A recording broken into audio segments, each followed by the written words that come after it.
بسم الله الرحمن الرحيم الحمد لله رب العالمين وصلى الله وسلم وبارك على عبده ورسوله محمد الأمين وعلى آله وصحبه أجمعين أما بعد السلام عليكم ورحمة الله وبركاته زاري بالله فكاد من جمرو من مامارو كتاب أصول الإيمان يتسنى كتاب أصول الإيمان مالت يأمنت مسارته مالتنا بشيخ الإسلام محمد بن عبد الوهاب رحمه الله تعالى يتزقاج يا أهل السنة والجماعة أمنت مسارته يمي أبرارا كشرك يمي أستنقق مزحافنا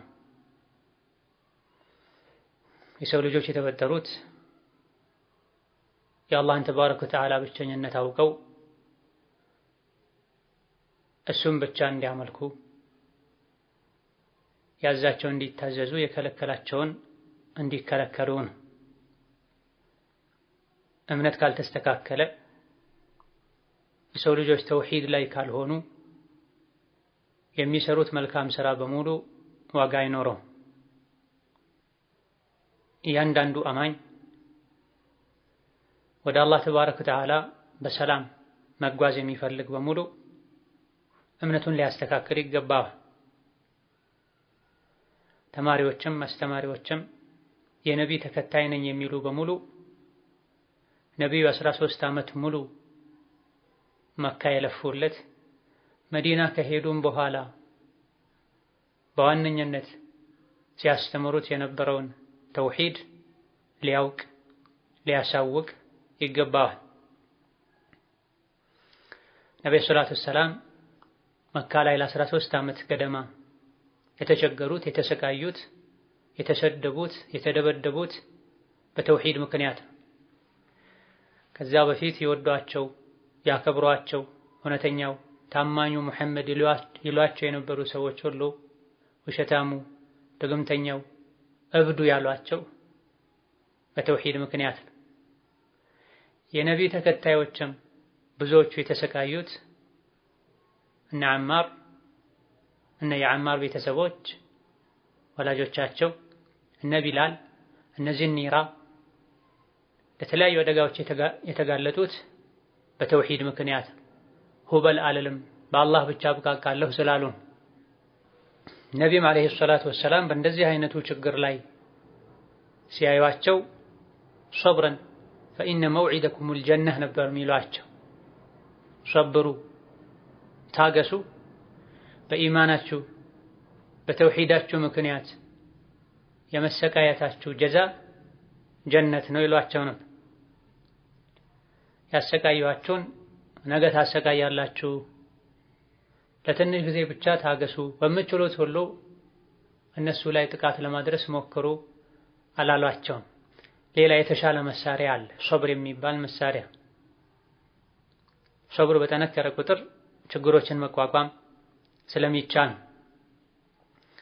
የመጀመሪያ ሙስሊሞችን አቅመ ደካማ ሱሐቦችን ወንዶችን ሴቶችን ያጠነከራቸው ችግሮችን ሁሉ እንዲቋቋሙ ያደረጋቸው ኢማን ነው፣ ተውሂድ ነው። አሁን ላይ ያለውን ሙስሊምም ሊያጠነክር የሚችለው አቅም ሊሆን የሚችለው ተውሂድ ነው፣ ትክክለኛ ኢማን ነው። ኢማን ተውሂድ ከመሰረቱ እኛ ዘንድ ከሌለ ተውሂድን ካላወቅን ኢማንን ካልጠበቅን በትንሽ ፈተናዎች ከዲን እንወጣለን፣ ወደ ኋላ እንላለን፣ መሰበር ያቅተናል። ቢላል ኢብኑ አቢ ረባህ ረሂመሁላሁ ተዓላ ወረضي عنه የመካ ጠራራ ፀሐይ ላይ የመካ እሳት ድንጋይ ላይ አሸዋ ላይ ተጥለው ሲገረፉ ሕፃናት ሲጫወቱባቸው እንዴት ቻልከው ሲባሉ አካሌ ስጋዬ ላይ እየደረሰ ያለውን ስቃይ እና በላ ኢላሃ ኢለላህ በተውሂድ ያገኘሁትን ጣዕም ስቀላቅለው የላ ኢላሃ ኢለላህ የኢማን ጣዕም ጥፍጥናው በልጦ ተገኝቶ መቋቋም አስችሎኛል ብላ እያሰቃዩአቸው አንዴ ብቻ ሁበልበል ነበር የሚሏቸው፣ በአላህ አሻርክ ነበር የሚሏቸው። አለለም እንኳ ብለው ዝም አይሉም ነበር። ቢላል አሐዱን አሐድ ነበር የሚሉት። አላህ አንድ ነው፣ ብቸኛ ነው። ሁበላት፣ ዑዛ፣ መናት የሚባል አምላክ የለም ነበር የሚሉት። ይበልጥ እንዲያሰቃዩአቸው እንደሚያደርግም ይሄን መልስ መስጠታቸው እያወቁ ሁበልበል ባሏቸው ቁጥር፣ ባሰቃዩአቸው ቁጥር፣ በሙሐመድ ክፈር ካድ ባሏቸው ቁጥር አሐዱን አላህ አንድ ብቻ ነው ነበር የሚሉት። እንዴት አስቻለ እንዴት ተቋቋምከው ሲባሉ የተውሂድ የኢማን ጥፍጥና ውስጣቸው ላይ በስቶ ስለነበረ ከላይ ስጋቸው ላይ የሚያርፈውን ስቃይ ለመቻል ለመቋቋም አብቅቷቸዋል። ስለዚህ ሙስሊም ነኝ ማለቱ ብቻ በቂ አይደለም። ትክክለኛውን እምነት ማወቅ ያስፈልጋል። የእምነት መሰረት የሚባሉ ነገሮች አሉ፣ አርካነል ኢማን የምንላቸው። እነዚህ አርካነል ኢማኖችን በሐዲስ መልኩ ከሌሎችም ተያያዥ ነጥቦች ጋር ሰፋ አድርገው ኡሱለል ኢማን በሚል ስም ኪታብ አዘጋጅተዋል። ኡሱለ ሰላሳን፣ ኪታብ ተውሂድን፣ አልከባኢርን፣ ፈድሉል ኢስላምን ያዘጋጁት ታዋቂው ኢማም ማን ናቸው ሼኹ የሚለውን ትንሽ ማየት ሳያስፈልገን አይቀርም። ምክንያቱም አሁን ባለንበት ጊዜ በስተመጨረሻ ደግሞ እዚህ ሀገራችንም ላይ እኚህን ሼኽ ስማቸውን የሚያጠፉ ወሃቢ ያሉ የሚሳደቡ አምስተኛ መዝሀብ ይዞ የመጣ አዲስ ዲን ይዞ የመጣ ነቢይን የሚጠላ ሙስሊሞችን የሚያከፍር እያሉ የሚያንቋሽሹ ሰዎች አሉ። ኪታቡ ተውሂድን ኡሱለ ሰላሳን ከመቅራታቸው ጋር እንኳ ለእንደዚህ አይነት ብዥታዎች መልስ መስጠት የማይችሉ ሰዎች አሉ። እናንተ ወሃቢዮች ናችሁ፣ ሰው የምታከፍሩ የካፊሩን የሙሐመድ አብዱል ወሃብን ኪታብ የምትቀሩ እያሉ ለማነወር የሚሞክሩ ሰዎች አሉ። ሸይኹል ኢስላም ሙሐመድ ብን አብዱል ወሃብ ከቁርአን ከሐዲስ ከሻፊዒ ከቡኻሪ ከኢማም አሕመድ መዝሀብ አቂዳ የተለየ አቂዳ የሌላቸው ከመሆኑ ጋር ማለት ነው። እዚያ አጠር ባለ መልኩ ሼኹ ማን ናቸው? የዕልም ጉዟቸውን ይመስላል። ዳዕዋ እንዴትና መቼ ለምን ጀመሩ? አቂዳቸውስ ከሌሎች የእስላም ሊቃውንት አቂዳ ለየት ይላል ወይ? ለምንድን ነው ሰዎች እሳቸውን የጠመዷቸው? ስማቸውን ለምን አጠፉ? እንዲያጠፏቸው ስማቸውን እንዲያጠፉ ሰበብ የሆኑ ነገሮች ምንድናቸው? ወሃቢያ የሚል ስምስ ለምን ተሰጣቸው? የሚሉ ወሳኝ ነጥቦችን ማየት ይጠቅመናል። ኪታቡን የጻፉት እሳቸው ስለሆኑ አሁን ላይ ደግሞ ባለንበት ጊዜ በተለያየ መልኩ የሼኹንና የእሳቸው ክታቦችን ማንቋሸሽ የሚፈልጉ ሰዎች ስለበዙ ትልልቅ እናቶችን ሳይቀሩ የዩኒቨርሲቲ ተማሪዎችን ሳይቀር እሳቸውን ክታቦቻቸውን እንዲጠሉ ያደርጋል። የእሳቸው ክታቦች ከቁርአን ከሐዲስ ውጪ ሌላ ንግግር ፍልስፍና የለባቸው። ኪታቡ ተውሂድን የሚቀራ ሰው አልከባኢርን ኡሱለል ኢማንን የሚቀራ ሰው ሼኹ ሙሐዲስ እንደሆኑ ያውቃል። ቀጥለን እንደምናየው አቂዳቸው ላይ አንድ ስህተት ማግኘት አይችልም ማንኛውም ሰው። ኢብኑ ተይሚያም ላይ በዚሁ ተመሳሳይ በሆነ መልኩ ነው ስም የማጥፋት ዘመቻ የሚከፍቱት። ሙሐመድ ብን አብዱል ወሃብም ላይ ይሄው ነው። ቁርአንን ሐዲስን የኢማሙ ሻፊዒን የኢማሙ ማሊክን አቋም የሚጻረር አንድ ነጥብ እስቲ አምጡ በማስረጃ ተንተርሳችሁ ቢባሉ ሙሐመድ ብን አብዱል ወሃብ ላይ ኢብኑ ተይሚያ ላይ ማምጣት አይችሉም። ጥላቻና ውሸት ብቻ ነው። ሼኹ ሙሉ ስማቸው ሙሐመድ ኢብኑ አብዱል ወሃብ ኢብኑ ሱለይማን አተሚሚ ይባላል። ተሚም የሚባል ጎሳ አባል ናቸው። እንደ ሂጅራ 1115ኛው ዓመት ላይ ነው የተወለዱት፣ ወይም በፈረንጆች አቆጣጠር 1703 ላይ ማለት ነው። የተወለዱት ዑየይና የሚባል የሳውዲ ዋና ከተማ ሪያድ ሰሜን በኩል የሚገኝ አካባቢ ላይ መንደር ላይ ነው የተወለዱት። አባታቸውም ሼኽ ነበሩ። ከልጅነት ጀምረው አባትየው ቁርአን አስቀርተው ፊቅህ አስተምረው አሳድገዋቸዋል። 10 ዓመት ሳይሞላቸው ሼኹ ረሒመሁላህ ተዓላ 30 ጁዝ ቁርአን ሐፍዘዋል። በቁርአን ያደገ ሰው፣ በተፍሲር ያደገ፣ በሐዲስ ያደገ ሰው አሁን ላይ አላዋቂዎች እንደሚሉት ሰው የሚያከፍር ነቢ የሚጠላ ፈጽሞ አይሆን።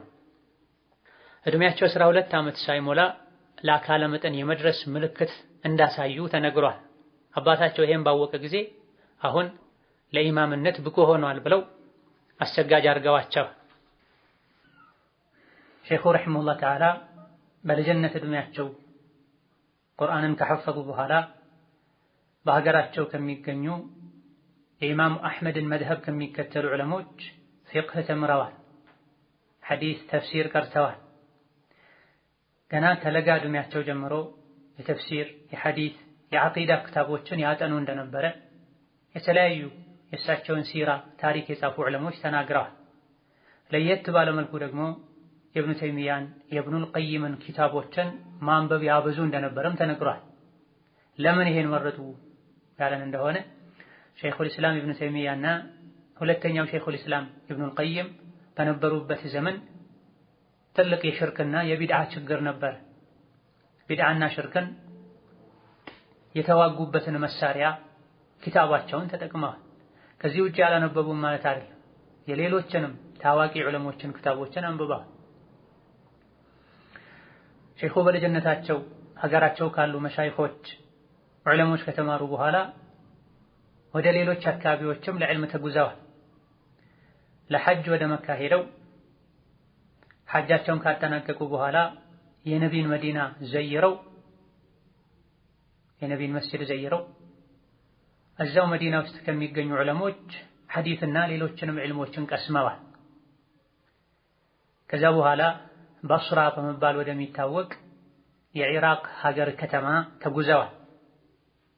እዛ ሄደውም ከበርካታ ዑለሞች ዕልም ተምረዋል። ከዛ በኋላ ወደ ነጅድ በመመለስ አሕሳ በመባል የሚታወቅ የሳውዲ ምስራቅ ግዛት አካባቢዎች ላይ ካሉ ዑለሞች ጋር ተገናኝተዋል። በእነዚህ ጉዞዎቻቸው የተለያዩ የሸሪዓ እውቀቶችን ሲቀስሙ ጎን ለጎን ደግሞ ኡማው ያለበትን ሁኔታ አጥንተዋል። የተማሩትን ትምህርት ለሰው ማድረስ እንዳለባቸው፣ በሽርክ የተበከለውን ማህበረሰብ ማጽዳት እንዳለባቸው ወስነዋል። መዲና ላይ የነቢዩ ዓለይሂ ሰላቱ ወሰላም መቃብር ላይ ተወሱል እስቲጋታ የሚያደርጉ ነቢይን ከአላህ ውጪ የሚለምኑ ሰዎችን አይተዋል። መዲና በሄዱበት ከካዕባ ዙሪያ መካ ውስጥ የነበሩ የተለያዩ ቢድዓዎችን ልዩነቶችንም አይተዋል። የትውልድ አካባቢያቸው የሆነው ሪያድ ላይም አርካነል ኢማንን የሚደመስሱ ከሙስሊም ማይጠበቁ የሽርክ ድርጊቶችን አይተዋል። ሪያድ አካባቢ ላይ ሰዎች እንደ ሐጅ የሚጎበኟቸው የሰሓባ የሚባሉ መቃብሮች ነበሩ። እነሱን ከጭንቅ አውጡኝ ይሉ ነበር። ሓጃቸውን ከነሱ ይጠይቁ ነበር። ሪያድ መንፉሓ የሚባል አሁንም ድረስ በዚህ ስሙ የሚታወቅ መንደር አካባቢ ላይ የቴምር ዛፍን የሚያመልኩ ሰዎች ነበሩ። ከዙሪያው የተሽከረከሩ በተለይ ያላገቡ ትዳር የዘገየባቸው ሴቶች ያ ፈሕለል ፉሑል ኡሪዱ ዘውጀን ቀብለል ሐውል ያሉ ቴምርን ይለምኑ ለሱ ጠዋፍ ያደርጉ እንደነበረም ተነግሯል። ይሄንም አይተዋል ሼኹ። የነቢዩ ሰለላሁ ዐለይሂ ወሰለም ቤተሰቦች ላይም ወሰን የሚያልፉ አላህ እንጂ ማንም አይጠየቀውን ከአህለል ቤቶች የሚጠይቁ ሰዎችም እንዳሉ አይተዋል። ወደ ኢራቅ በሄዱበት ጊዜ ከዛው ከኢራቅ በቅርበት የሚገኙ ሀገሮች ላይ ሶሪያ ላይ፣ ግብጽ ላይ፣ የመን ላይ ያሉ እስልምና በጭራሽ ማይቀበላቸው አቅል ማያጸድቃቸው ነገሮችንም መኖራቸውን አውቀዋል። እነዚህ አብዛኛው አካባቢ ላይ ያሉ ሰዎች ያሉበት ሁኔታ በፍጹም ከቁርአን ጋር እንደማይሄድ ከሷሐቦች ጋር እንደማይገጥም ባረጋገጡ ጊዜ ማድረግ ያለባቸው ምን እንደሆነ ጠንቅቀው በማወቅ በሚችሉት አቅም የተሐድሶ ሥራ ለመስራት ቆርጠው ተነስተዋል። ነቢያችን ሰለላሁ ዐለይሂ ወሰለም በየመቶ ዓመቱ ዲንን የሚያድስን ሰው አላህ ይፈጥራል ብለዋል። ዑመር ኢብኑ አብዱል ዐዚዝ፣ ኢማሙ ሻፊዒ፣ ሌሎችም በዚህ መልኩ የሚታወቁ የተሐድሶ ሥራ የሰሩ ሰዎች ናቸው።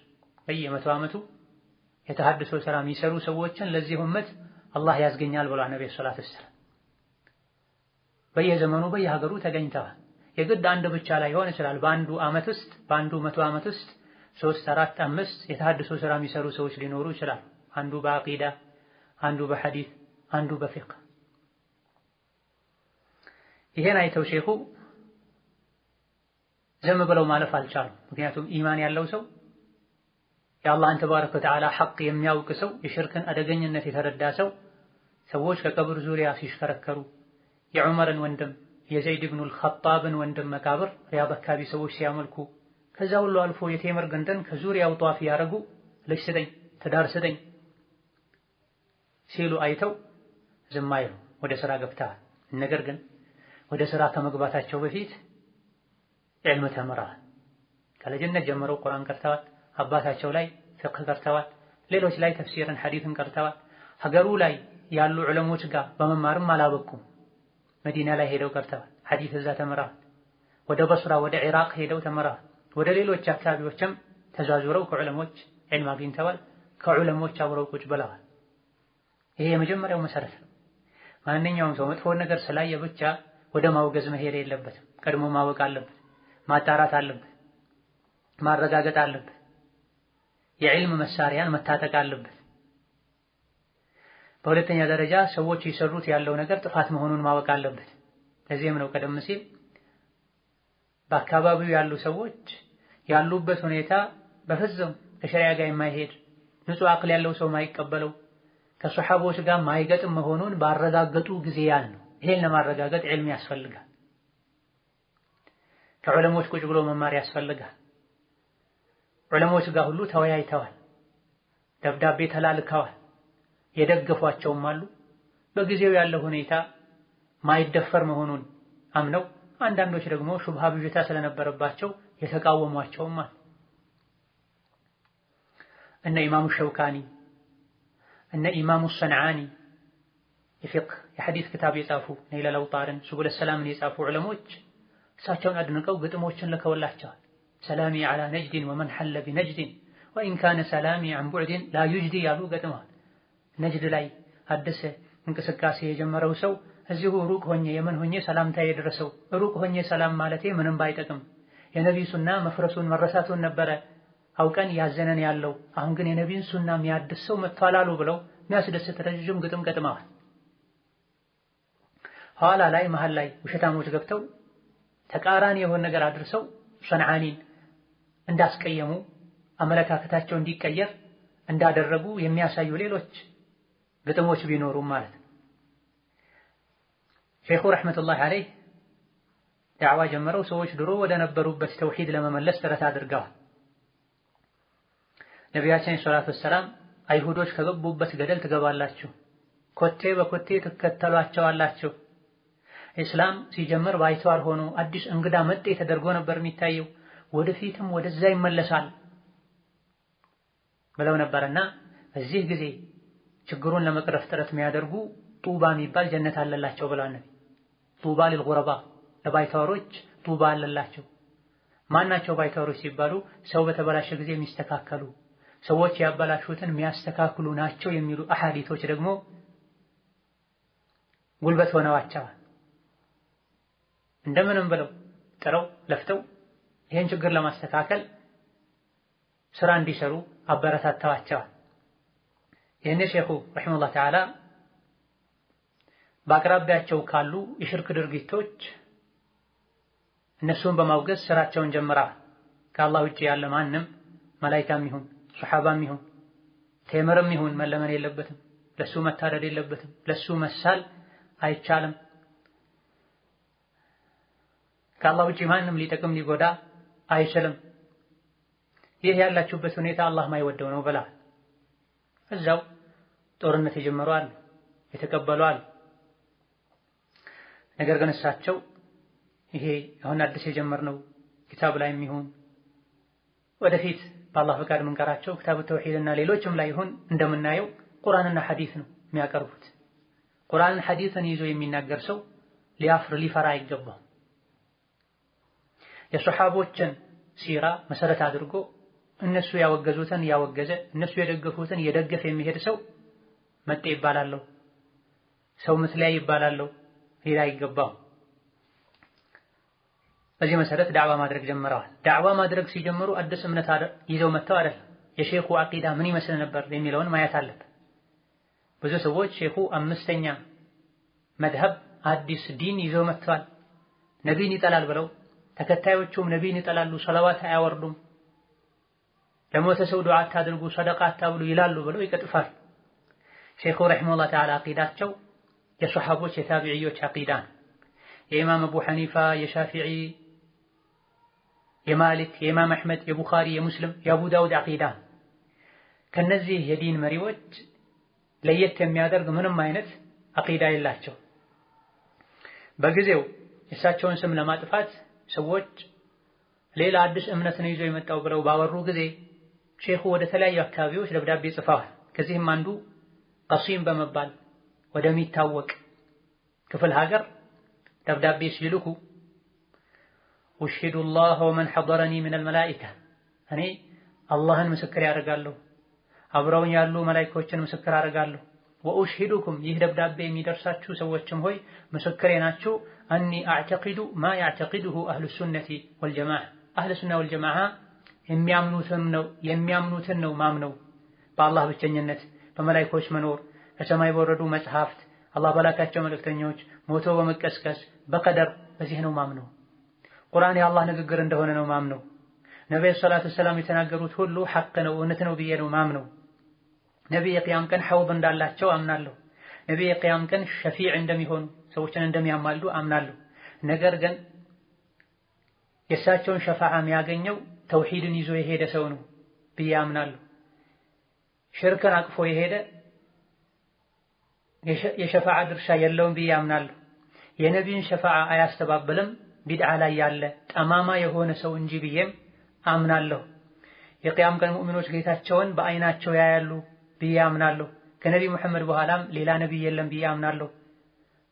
ከሰዎች ሁሉ ምርጥ ሰው የነቢዩ ሰሐቦች ናቸው። ከነሱ ውስጥም ይበልጥ ምርጡ ታላቁ አቡበክር ናቸው። ከዛ ዑመር፣ ከዛ ዑስማን፣ ከዛ ዓሊ ብን አቢ ጣልብ፣ ከዛ ደግሞ ዐሸረቱል ሙበሸሩን፣ ከዛ በድር ዘመቻ የተሳተፉ ሰዎች፣ ከዛ ደግሞ ከዛ ፊቱ ስር ሆነው ለነቢይ እሳቸውን ለመርዳት ቃል የገቡ ሰዎች ናቸው ብዬ አምናለሁ። ሁሉንም ሰሐቦችን ወዳለሁ። ሁሉንም የነቢይ ባለቤቶችን አላህ ስራቸውን ይውደድላቸው እላለሁ፣ አከብራቸዋለሁ። ወልዮችም ከራማ እንዳላቸው አምናለሁ። ምንም ከራማ ቢኖራቸው ግን እነሱን ድረሱልኝ ከጭንቅ አውጡኝ ማለት ለነሱ መሳል መደድ፣ እጄን ያዙኝ ድረሱልኝ ማለት ለነሱ ማለት አይቻልም ብዬ አምናለሁ። የተኛውም ሙስሊም ሙስሊምነቱ እስከተረጋገጠ ድረስ በሚሰራቸው ወንጀሎች ይከፍራል ብዬ አላምንም። ሙስሊምነቱ የተረጋገጠን ሰው ከእስላም አላስወጣም ብዬ አምናለሁ ብለው ደብዳቤ ጽፏል። የተለያዩ ደብዳቤዎች አሏቸው ወደ ተለያዩ ዑለማዎች፣ ወደ ተለያዩ አካባቢ ሰዎች የላኳቸው። ወላሁ ዐላ ማ አቁሉ ወኪል ይላሉ መጨረሻ። እንግዲያውስ የምለውን አላህ ያውቃል፣ አላህ ምስክሬ ነው ብለው ደብዳቤዎቻቸውን አጠናቀዋል። ይህ ነው የሼኹል ኢስላም ሙሐመድ ብን አብዱል ወሃብ አቂዳ። ይህ ነው ለየት ያለ አቂዳ የላቸው። ማንኛውም ሙስሊም ቁርአን ሐዲስን የሚከተል ሙስሊም ሊከተሉ የሚገባ እምነት ነው። የሰሐቦች፣ የታቢዕዮች፣ የኢማሙ ሻፊዒ፣ የኢማሙ አሕመድ፣ የማሊክ፣ የሱፊያን ተውሪ አቂዳ ነው። ይህ ሆኖ ሳለ ታዲያ ለምን ሼኹን ጠመዷቸው፣ ስማቸውን ለምን አጠፉ የተባለ እንደሆነ የተለያዩ ምክንያቶች አሉ። አንደኛው ሼኹ ዳዕዋ የጀመሩበት የተሐድሶ ስራ እንቅስቃሴ የጀመሩበት ወቅት ጀህልና የተስፋፋበት ወቅት ነበር። ሰዎች የያዙትን የስህተት ጎዳና ሐቅ ነው ብለው የሚያምኑበት ወቅት ነበር። ነቢይ ሙሐመድ ዓለይሂ ሰላቱ ወሰላም እንኳን አንድ ብለው ዳዕዋ ሲጀምሩ ነቢይ ከመሆናቸው ጋር ተአምር ከማሳየታቸው ጋር ብዙ ነገር ተብለዋል። ታዲያ ሼኹ ሰው ናቸው፣ የነቢይ ሙሐመድ ተከታይ ናቸው፣ አዲስ ነቢይ አይደሉም። ዳዕዋ ሲጀምሩ በጊዜው ከነበረው ሁኔታ ጋር አካሄዳቸው ስላልተመቻቸው ሰዎች ብዙ ብለዋል። ሰው የማይለው የለም። ሁለተኛው ይህን እንቅስቃሴ ሲጀምሩ አዲስ አምስተኛ መዝሀብ ነው ይዞ የመጣው። እስከዛሬ ሰዎች የሚያውቁት ሐነፊያ፣ ማሊክያ፣ ሻፊዕያ፣ ሐንበልያ ነው። ከዛ በፊትም ሌሎች መዝሀቦች ነበሩ፣ ተረስተዋል። ሙሐመድ ብን አብዱል ወሃብ አዲስ መዝሀብ ነው ያመጣው ብለው ለመቅጠፍ ሞክረዋል። ሼኹ ረሒመሁላህ ተዓላ የኢማሙ አሕመድን መዝሀብ የሚከተሉ ናቸው።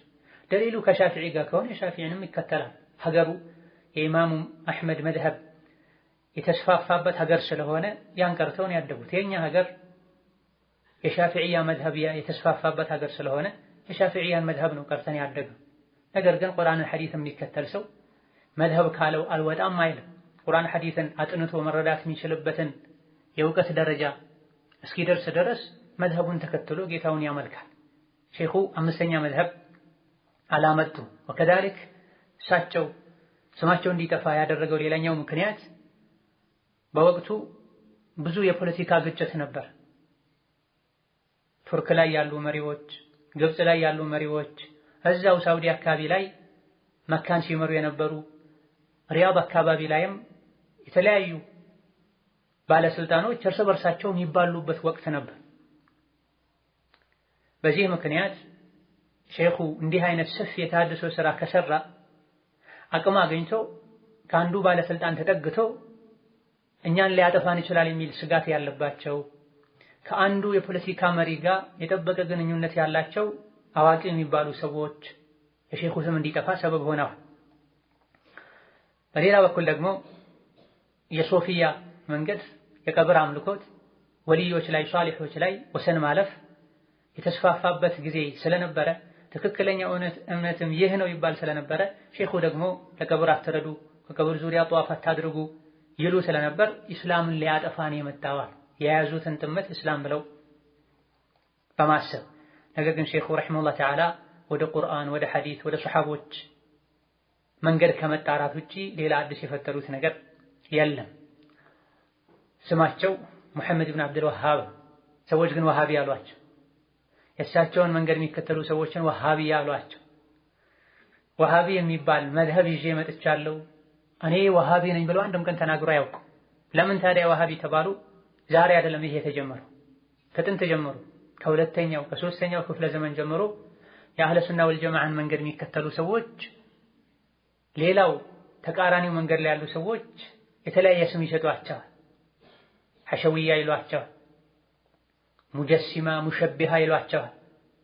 አላህን ተባረከ ወተዓላ አካል ነው ብለው የሚያምኑ ያገኙትን ሁሉ ተከትለው የሚሄዱ ያሉ ስማቸውን ያጠፋሉ። ስለ ሐይድና የወር አበባ ደም እንጂ ማያወሩ እያሉም ፉቃሃዎች ላይ ያሾፋሉ። ይሄም ከድሮ ጀምሮ ያለ አሁን ላይ ያሉ ትልልቅ ዑለሞችንም በዚህ ይወርፋል። እነሱ መስጂድ አንድ ጥግ ቁጭ ብለው ስለ ጧሃራና የሐይድ ደም ማውራት ብቻ ነው የሚያውቁት። የኡማው ችግር ሌላ ነው። ወደ ሜዳ ወጥተው ፖለቲካ ውስጥ ገብተው ስራ እስካልሰሩ ድረስ ዑለሞች አይባሉ የሚሉ ሰዎች አሉ። ይሄን ድሮ ያሉ ጠማማዎች ትልልቅ ዑለሞችን ዑለማኡል ኺራቅ ይሏቸው ነበር ተብሎ ስለ ሴት ልጅ ጨርቅ የሚያወሩ አለማወቃቸው እንጂ ኡመቱ ሊስተካከል የሚችለው ዲንን አስቀድሞ ሐላል ሐራምን አውቆ ሲጓዝ። ስለዚህ ሼኹ ረሕመቱላሂ ዐለይሂ ራሳቸውን እኔ ወሃቢ ነኝ አላሉም። የዋህብያ እምነትም ብለው አልመሰረቱም። የዋህብያ እምነት የሚባልም የለም። እነሱ በስም ደረጃ ይበሉት እንጂ ቀደም ሲል እንደጠቀስነው የሚያምኑት ሱሐቦች በሚያምኑበት ታቢዒዎች ባመኑት መልኩ የኢማሙ ማሊክን፣ የሻፊዒ፣ የአቡ ሐኒፋን፣ የቡኻሪን፣ የሙስሊምን መንገድ ነው የሚከተሉት። ታዲያ ለምን ይሄ ስም ተሰጣቸው? ሰውን ከሳቸው ለማራቅ ከዳዕዋቸው ለማራቅ ነው። ይህ እንዳለ ሆኖ ሼኹ ላይ ብዙ የሚለጠፉ ነገሮች አሉ። ብዙ ሰዎችን ግራ ያጋቡ። ሙሐመድ ብን አብዱል ወሃብ ወሃቢዎች እንዲህ ይላሉ ያሉ ይቀጥፏቸው። ከዚህም አንዱ ወሃቢዎች ነቢን አይወዱም፣ ነቢ ላይ ሶላዋት አያወርዱም፣ ክብራቸውን ይነካሉ ይላል። እውነት ለዚህ ብዙ መዘርዘር የማያስፈልግም። ሼኹ የጻፏቸው ክታቦችን መግቢያቸውን ብቻ ማየት በቂ ነው። አልሐምዱሊላህ ወሰላቱ ወሰላሙ ዐላ ረሱሊላህ ብለው ይጀምራሉ። ኪታባቸውን ሲያጠናቅቁ በሰላዋት ዐለ ነቢ አላህን በማመስገን ነው የሚያጠናቅቁት። እንዴት ነው ታዲያ ነቢን የማይወድ ነቢ ላይ ሰላዋት ማውረድ አይቻልም የሚል ሰው የሚያደርግ? አልፎ ሁሉ ሲቀጥፉ በተለይ አሁን በሀገራችን በዘመናችን ያሉ የአሕባሽ አንጃዎች ሙሐመድ ብን አብዱል ወሃብ የሆነ ሰው አዳን ብሎ አዳኑን ከጨረሰ በኋላ ሶላት ዐለ ነቢ ስላወረደ ብቻ ገድሎታል ይላሉ። ሱብሓነከ ሃዛ ቡህታኑን ዐዚም ነው። ይሄን እብድ እንጂ ማንም አይልም ብለዋል ሼኹ። መልስ ሰጥተዋል። ለዚህ ይሄን የአእምሮ በሽተኛ የሆነ ሰው እንጂ አይልም ብለዋል።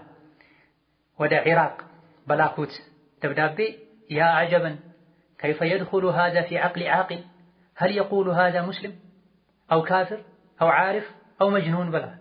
እንዴት ነው ሙሐመድ ብን አብዱልወሃብ ነቢ ላይ ሶላዋት አታውርዱ፣ ነቢን አታክብሩ ይላል የሚባለው? ይሄ በጣም ነው የሚገርመው። አቅል ያለው ሰው አቅል ውስጥ እንዴት ነው ሊገባ ሊመስል የሚችለው? ይሄን ሙስሊም ይናገራል እንዴ? አዋቂ የሚባል ይናገራል እንዴ? ወይስ እብድ ነው ይሄ የሚናገረው? ብላ ኡሱል ሰላታን ሹሩጥ ሶላትን ስንቀራ አርካኑ ሶላትን ሲዘረዝሩ ከሶላት መሰረቶች መሃል አንዱ አሶላቱ ዐለ ነቢ ይላል። ነቢ ላይ ሶላት ማውረድ ነው ይላል። ነቢ ላይ ሶላዋት ያላወረደ ሰው ሶላቱ መቅቡል አይደለም፣ ትክክል አይደለም ብለው ነው የሚያምኑት። እንደዚሁ ወልዮችን ሷሊሖችን ይጠላል፣ ከራማ የላቸውም ይላሉ ብለውም ያስወራል። ይሄም ሌላ ቅጥፈት ነው። ሸይኹል ኢስላም ሙሐመድ ብን አብዱል ወሃብ በተለያዩ መጽሐፎቻቸው ላይ ወልዋጅቡ ዐለይና ሑቡሁም ወኢትባዑሁም ወልኢቅራሩ ቢከራመቲሂም ብለዋል። እኛ ላይ ወልዮችን መውደድ ማክበር፣ እነሱ ወልይ የሆኑበትን መንገድ መከተል፣ ከራማ እንዳላቸው ማመን ይጠበቅብናል። የወልዮችን ከራማ አያስተባበልም ሙብተዲዕ የሆነ ጠማማ የሆነ ሰው እንጂ የአላህ ዲን መካከለኛ ነው። ወሰን ማለፍንም እንደዚሁ ደግሞ ማጉደልንም አይቀበልም።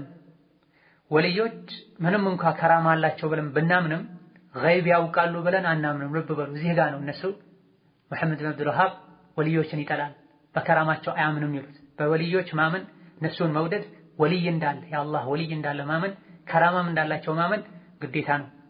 ይሄን አያስተባበልም የጠመመ ቢድዓ ውስጥ የገባ ሰው እንጂ አሉ። ነገር ግን ዲን አልእስላም መካከለኛ የሆነ ዲን ነው። ኢላ አነሁም ላ የስተሒቁነ ሚን ሐቂላሂ ተዓላ ሸይአን፣ ወልዮች ምንም በወልይነት ጣሪያ እንኳ ቢደርሱ ቅርብ የአላህ ወዳጅ ቢሆኑ አማኝ ቢሆኑ አላህ ከራማ ሰጥቷቸው በዱዓቸው የታመመ ቢፈወስ አላህ ተባረከ ወተዓላ ከራማ ሰጥቷቸው አውሬ አጠገባቸው ደርሶ ሳይበላቸው አፍትቷቸው ቢመለስ አላህ ተባረከ ወተዓላ ከራማ ሰጥቷቸው ርዝቅ ማግኘት በማይቻልበት መንገድ ርዝቅ ቢያገኙ መሰል የሆኑ አላህ በቁድራው እሱን ለሚወዱ እሱን ለሚፈሩ ሰዎች ይበልጥ ኢማናቸው ላይ እንዲጠነክሩ ብሎ የሚያደርጋቸው ለየት ያሉ ነገሮች አሉ። በአላህ ፈቃድ ነው የተደረጉት። እንደዚህ አይነት ነገሮችን ቢያደርጉ እንኳ ከራማ ቢኖራቸው እንኳ እነሱ ላይ ወሰን ማለፍ አይቻልም። የአላህ ሐቅ ለነሱ አይሰጥም። አላህ እንጂ ማንም ሊያደርገው ማይችለውን ነገር አድርጉልኝ አይባልም።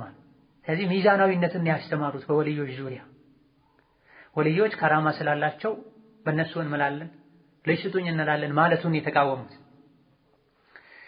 ወከዛሊክ ሸይኹል ኢስላም ሙሐመድ ብን አብዱል ወሃብ ሙስሊሞችን ያከፍራል፣ ወሃቢዮች ሙስሊሞችን ያከፍራሉ፣ ህይወታቸው ንብረታቸው ሐላል ነው ይላሉ ብለውም ስም ያጠፋሉ።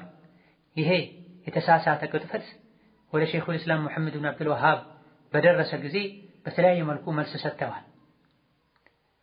ወአማ ማ ዘከረሁ ልአዕዳ ጠላቶች የሚያናፍሱት ወሬማ አን አኒ ኡከፊሩ ቢዘኒ ወልሙዋላ በግምት በጥርጣሬ እኔን ካልወደዳችሁ እኔን ካልደገፋችሁ ብዬ አከፍራለሁ ብለው ጠላቶች የሚነዙት ወሬማ ወይም ደግሞ ጃሂለን አላዋቂ ማስረጃ ሳይደርሰው አከፍራለሁ ብለው የሚቀጥፉት ወሬ ቡህታኑን ዐዚም ትልቅ የሆነ ቅጥፈት ነው።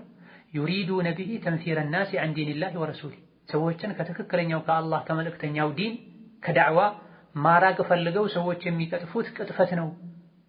በል ኑሽሂዱላህ አላህን ምስክር ያደርጋለሁ ዐላ ማ የዕለሙሁ ሚን ቁሉቢና ልቤ ውስጥ የሚያውቀውን ነገር አላህ ራሱ ይመሰክራል። ቢአነ መን ዐሚለ ቢተውሒድ ወተበረአ ሚነ ሽርክ ወአህሊሂ ፈሁወል ሙስሊም ቢአይ ዘማኒን ወመካን። አሁንም ድረስ የአሕባሽ መንገድ የሚከተሉ ሰዎች መሐመድ ብን አብዱል ወሃብ የኔ ዲን ውስጥ ያልገባው በሙሉ ካፍር ነው፣ ወደ እኔ ያልመጣው በሙሉ ካፍር ነው ብሏል ይላል።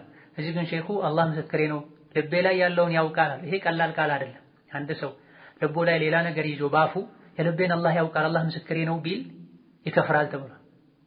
በልቡ ላይ ተቃራኒውን ነገር ይዞ ባፉ አላህ ነው የሚያውቀው የልቤን አላህ ምስክሬ ነው እኔ ይሄን አላልኩም የኔ አቋም ይህ ነው ቢል ተቃራኒ የሆነውን ቢናገር ይከፍራል ተብሏል። ሼኹ ረሕመቱላሂ ዐለይህ አላህ ምስክሬ ነው ልቤ ላይ ያለውን እሱ ያውቃል፣ ተውሂድን የተቀበለ በተውሂድ የሰራ ከሽርክ የጠራ እሱ ሙስሊም ነው። አይ መካኒን ፊ አይ ዘማኒን ወአይ መካን ቤተኛውም ዘመን ቢኖር ቤተኛውም ሀገር ቢኖራል ወኢነማ ኑከፊሩ መን አሽረከ ቢላህ በአላህ ያሻረከ በአምላክነቱ ያሻረከ ያጋራ ሐቅ ግልጽ ከሆነለት በኋላ ሽርክ መሆኑን ካወቀ በኋላ ያጋራን ሰው ነው ካፍር ነው የምንለው። የሼኹን አቋም ይበልጥ ደግሞ ግልጽ ያደረጉት ተማሪዎቹ ናቸው። የልጅ ልጆቻቸውና የልጅ ልጆቻቸው ናቸው። የልጅ ልጆቻቸው መሻይኾች ናቸው። ፈትሑል መጂድን የልጅ ልጃቸውን የጻፉ ክታብ ተውሂድ ብሎ አያትየው የጻፉትን ክታብ የልጅ ልጃቸው ፈትሑል መጂድ ብለው ሸርሕ አድርገዋል።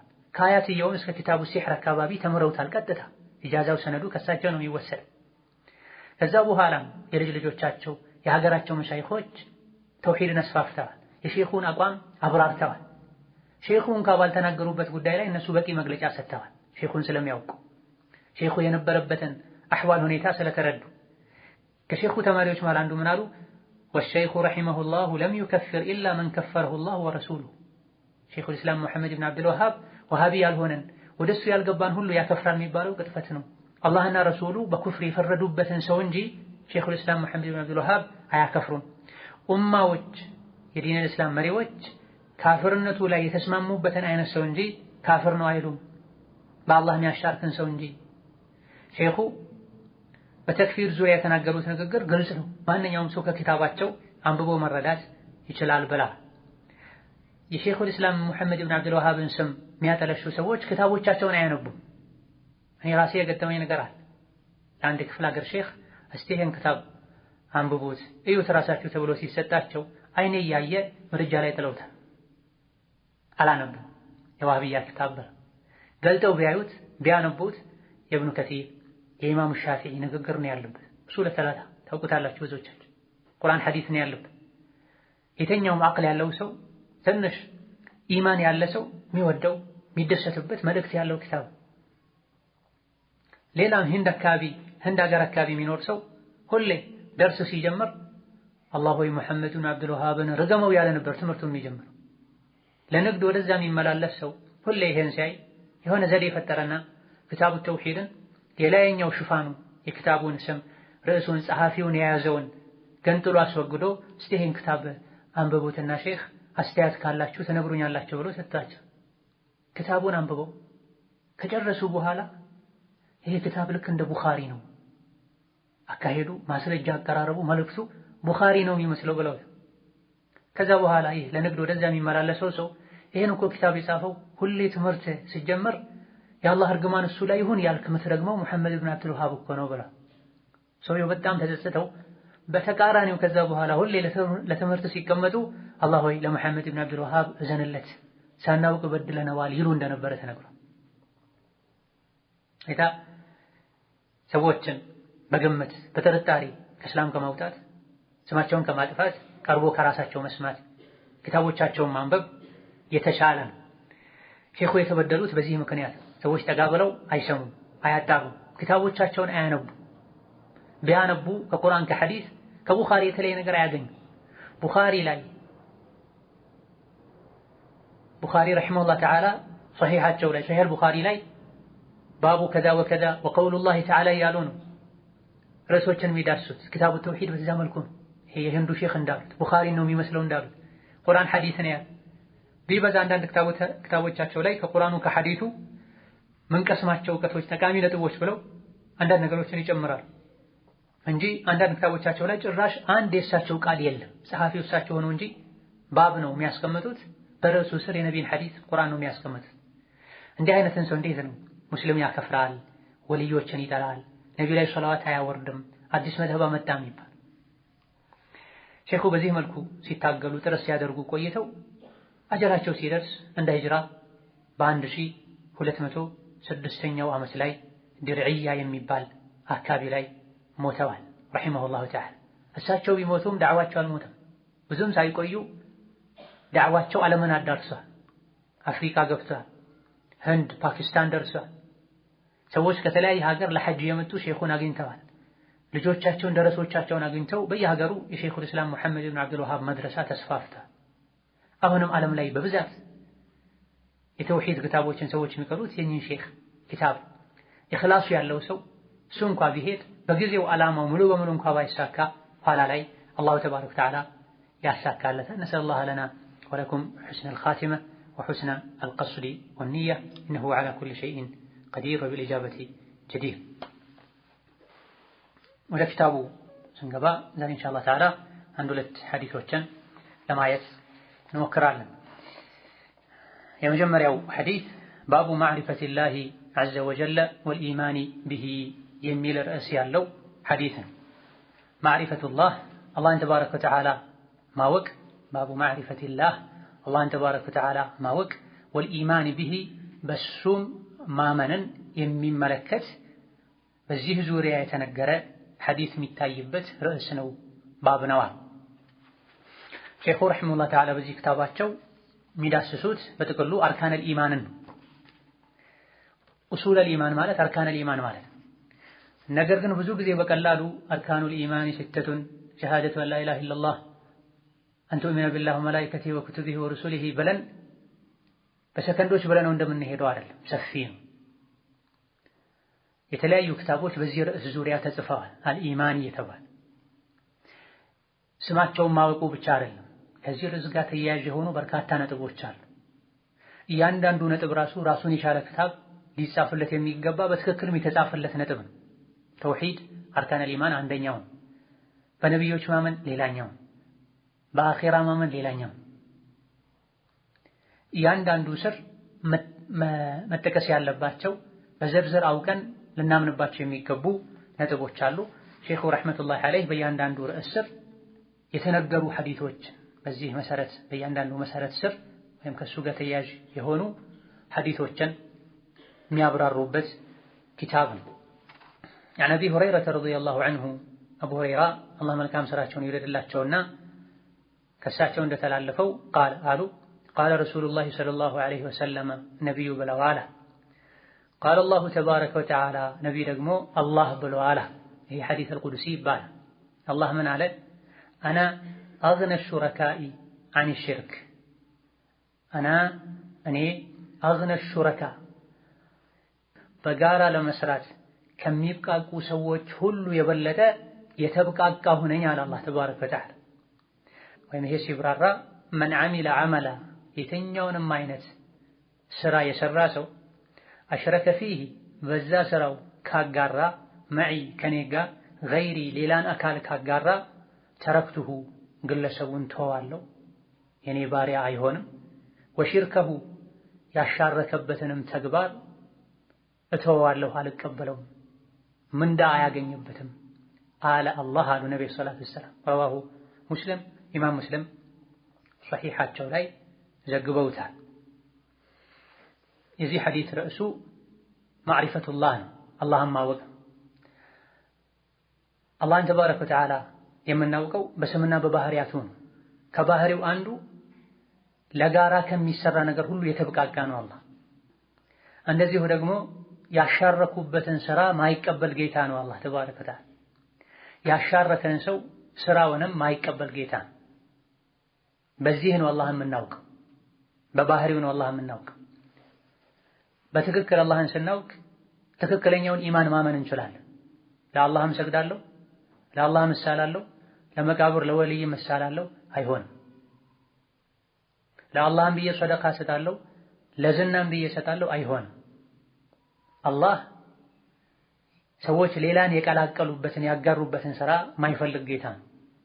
ይሄን የአላህን ባህሪ አውቆ መልካም ስራን ለአላህ ብቻ ያደረገ ሙእምን ይባላል። አላህም በዚህ ባህሪው አውቆ መልካም ስራን ለአላህ ማድረግን የተወ የቀላቀለ አላህን አላወቅም፣ አማኝም ሊሆን አይችልም። በዚህ ሐዲስ ተውሂደል ኡሉሂያን ተውሂደል ሩቡቢያን አስተምረውናል ነብዩ ሰለላሁ ዐለይሂ ወሰለም። አና አግነ ሹረካኢ ዐን ሽርክ እኔ በጋራ ለመስራት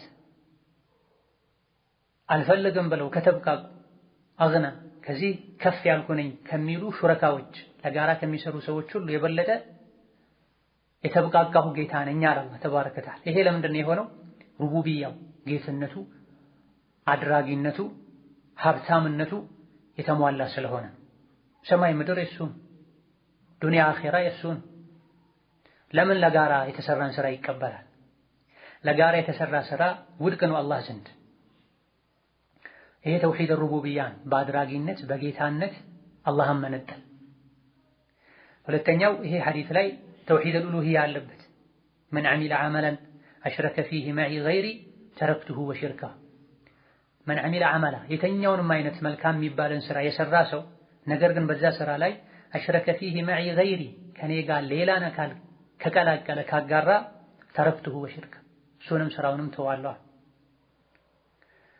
አላህ ተባረከ ወተዓላ ከሁሉም የተብቃቃ ጌታ ነው። ከማንም ምንም አይፈልግም። ሰዎች በጋራ ተደራጅተው ሊሰሩ ይችላል። 2-3 ሆነው 20-30 ሆነው ሊሰሩ ይችላል። ሁሉንም ለሌ ጠቅልላችሁ ስጡኝ፣ የሚያስፈልጋችሁን ነገር ልስጣችሁና ውጡ የሚለው የተሻለ አቅም ያለው አካል። የሆኑ ሰዎች መጥተው አብረን ለጋራ እንስራ ሲሉት አልሰራም ከእናንተ ጋር ራሴን ችዬ እሰራለሁ የሚል ሰው ይኖራል። መጥቶ የሚጠይቀው አልያ ደግሞ የጋራችን ስራ አብሮ ይቀጥል አናፍርሰው የሚለው ደካማው፣ አልፈልግም የሚለው አቅም ያለው። በሰው ደረጃ እንኳ ይበልጥ የሚከበረው የላቀ ነው የሚባለው እኔ ለጋራ መስራት አልፈልግም የሚለው አካል ከሆነ አላህ ተባረከ ወተዓላ ከሁሉም በላይ የተብቃቃ ጌታ ነው። ለጋራ የሚጾሙትን ጾም፣ ለጋራ የሚሰግዱትን ሶላት፣ ለጋራ የሚያርዱትን እርድ አይቀበልም፣ አይፈልግም። ለምን ካለን ገኒይ ነው፣ ሀብታም፣ ሀብቱ የተሟላ ነው። ከአላህ ስሞች አንዱ አልገኒ ነው። አልሐዩል ቀዩም ሕያው ነው፣ ቋሚ ነው። ራሱን ቋሚ አድርጎ ከማንም ምንም ሳይፈልግ ሌሎችን ቋሚ የሚያደርግ ጌታ ነው። የሚቀበለው ኢኽላስ ያለበትን ስራ ነው። አላህ ሆይ የምሰግደው አንተ ስገድ ስላልከኝ ነው፣ ከአንተ ጀዛ ፈልጌ ነው። አላህ ሆይ ማርደው አንተ ወደኔ ለመቃረብ ረድ ብለህ ስላዘዝከኝ ነው። ለወሊ አላርድም፣ ለጂን አላርድም። አዲስ ቤት ስገባ ቤቱ የበረካ እንዲሆን ካላረድኩበት የበላ ቤት እንዳይሆን ብዬ አላርድም። ማርደው ላንተ ብቻ ነው። እነ ሶላቲ ወኑሱኪ ወመሕያየ ወመማቲ ሊላሂ ረቢል ዓለሚን ላ ሸሪከ። ህይወቴ ሞቴ የዱንያ የአኺራ ሐያቴ የአላህ። ምሰግደው ሐጅ ማረገው ለአላህ ነው። ማርደው በአላህ ስም አላህ ለሚፈቅደው ዓላማ ነው እንድንል ታዘነ። በዚህ መልኩ አላህ ረብ ስለሆነ የተሟላ ጌታ ስለሆነ ለጋራ የተሰራን ስራ አይፈልግም። እዚህ ዱንያ ላይ ሀብት ያለው ሰው ለሼር እንስራ ሲባል እንደማይፈልገው ሁሉ ማለት አላህ ተባረከ ወተዓላ ብቻውን ፈጥሮ ብቻውን ረዝቆ ብቻውን ሰውነትን አሟልቶ ሰጥቶ ሳለ ለሱም ሰግዳለሁ ለሌሎችም ሰግዳለሁ፣ በሱም እምላለሁ በሌሎችም እምላለሁ ያልን እንደሆነ ይህ ከአላህ እኩል ሐቁ የተሰጠው ያለው አካል እንደ አላህ ፈጥሯል፣ እንደ አላህ ረዝቋል ማለት ነው የሚሆነው። አላህ ደግሞ ተባረከ ወተዓላ ከሱ ውጪ ምድርን ያስገኘ ሰውን እንስሳትን የሚንከባከብ የሚጠብቅ ማንም የለም። ከአላህ ውጪ ሁለት አምላክ ቢኖር ምድር ላይ ሰማይና ምድር በተበላሹ ነበር ብሏል አላህ ተባረከ ወተዓላ። ከአላህ ውጪ ሌላ መመለክ የሚገባው ቢኖር እርስ በርሳቸው በተጣሉ ነበር ብሏል አላህ ተባረከ ወተዓላ። ኢዘን ለዘሀበ ኩሉ ኢላሂን ቢማ ኸለቅ ወላ ዐላ በዕዱሁም ዐላ በዕድ ብሏል። ከአላህ ውጪ ሌላ መመለክ የሚገባው አካል ቢኖር ሁለቱ ወይም አማልክቱ የሚባሉት ከዚህ እስከዚህ እኔ ነኝ የፈጠርኩት እገሌ የሚባለውን ፍጡር እኔ ነኝ ያስገኘሁት ያሉ እርስ በርሳቸው ይጣሉ ነበር። አንዱ ሌላኛው ላይ ለመሾምም ጥረት ያደርግ ነበር። አላህ ከዚህ የጠራ ነው። በመፍጠር ብቸኛ ነው። በመፍጠር በማስገኘት በመንከባከብ በመጠበቅ ብቸኛ እንደሆነ ሁሉ በኢባዳም በአምልኮትም ብቸኛ ሊሆን ይገባዋል የሚሉ ናቸው የቁርአን አንቀጾች። በመፍጠሩ በመንከባከቡ በመጠበቁ ብቸኝነቱን አምናለሁ።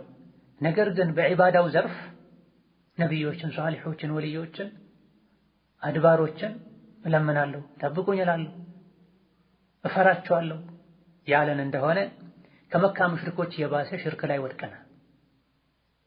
ለነሱ ስልጣን አላቸው ብለን ካመን እንደ አላህ ከፈራናቸው ካከበርናቸው አሁን ባለንበት ዘመን ሰዎች ሰልጥነዋል በሚባልበት ጊዜ እንኳ ሰርግ ሲያደርጉ ያዘጋጁትን ምግብ ግማሹን ጫካ ወስደው ይጥላሉ።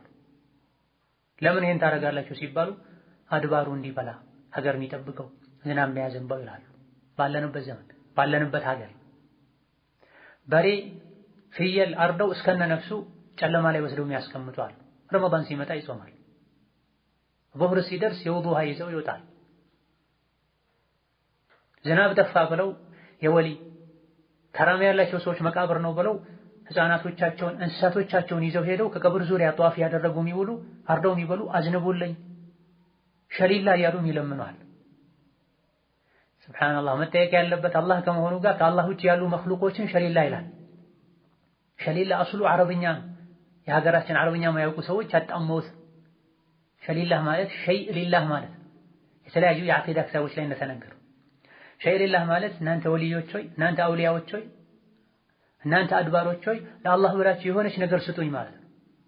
ሸይእ ማለት የሆነ ነገር ማለት ነው። ሊላህ ማለት ለአላህ ብላችሁ ማለት። አሁን ላይ የተለያዩ ወልይ የሚሏቸው የተለያዩ ሐድራዎች መሻይኽ የሚሏቸው ሰዎችን ሸይእ ሊላህ ያ ፉላን፣ ሸይእ ሊላህ ያ ኢማም፣ ሸይእ ሊላህ ያ አይደሩስ ያ ሰይድና ሁሴን ያሉ የሚለምኑ ሰዎች አሉ። ረመዳን ሲመጣ ግን ይጾማል። የሶላት ወቅት ሲገባ ይሰግዳል። ወላሂ ብለው ይመላል። በአላህ ብለው ይጠይቃል። አላህ የት ሄዶ ነው? አላህ ለማን አንሶ ነው? መክሉቆች ሸይእ ሊላህ የሚባል ለአላህ ብለው የሆነ ነገር ሰጠኝ የሚባል አላህ ተባረከ ወተዓላ ቀጥታ እንድንጠይቀው ነው ያዘዘው። ወኢዛ ሰአለከ ዒባዲ ዐኒ ፈኢኒ ቀሪብ ኡጂቡ ዳዕወተ ዳዒ እኔ የተጣሪን ጥሪ የለማኝን ልመና እሰማለሁ በእኔ ይመኑ ቀጥ ይበሉ እንጂ ብሏል። የጠየቁትን እሰጣለሁ ብሏል። የመካ ሙሽሪኮች እንኳ ሁበላት ዑዛን የሚያመልኩ ሁበላት ዑዛ ይሰጣሉ ብለው አያምኑም ነበር። ወለኢን ሰአልተሁም መን ኸለቀሁም ለየቁሉነ አላህ ማን የፈጠራቸው ብትላቸው የመካ ሙሽሪኮችን አላህ ይሉሃል። መን ኸለቀ ሰማዋቲ ወልአርዳ ሰማይ ምድርንስ ማን የፈጠረው ብትላቸው አላህ ይሉሃል። መን የርዙቁኩም ሚነ ሰማኢ ወልአርድ ከሰማይ ከምድር ዝናብን የተዘራ ነገርን አብቅሎ የሚረዝቃችሁ ማን ነው ብትላቸው ጆሮን አይንን የሰጣችሁ ማን ነው ብትላቸው ህይወት ካለው ነገር ህይወት የሌለውን ህይወት ከሌለው ነገር ህይወት ያለውን ከዶሮ እንቁላል ከእንቁላል ዶሮን የሚያወጣው ማን ነው ብለህ ብትጠይቃቸው ሰማይ ምድርን የሚመራው ማን ነው ብትላቸው ፈሰየቁሉን አላህ ነው ይሉሃል። ታዲያ ለምን አትፈሩትም? እሱን ብቻ ሽርክን ለምን አትጠነቀቁም በላቸው ነው ጸቡ እዚህ ጋር።